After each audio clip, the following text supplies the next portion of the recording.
from your nose or mouth. The first time you use it, there may be some resistance.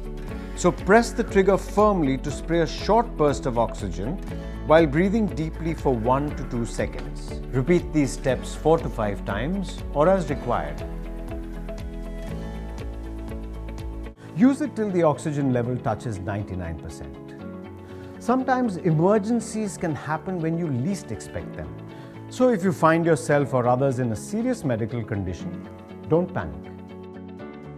While medical help arrives, you can always administer oxygen by connecting the OXY99 can to the standard oxygen breathing mask using this connecting tube.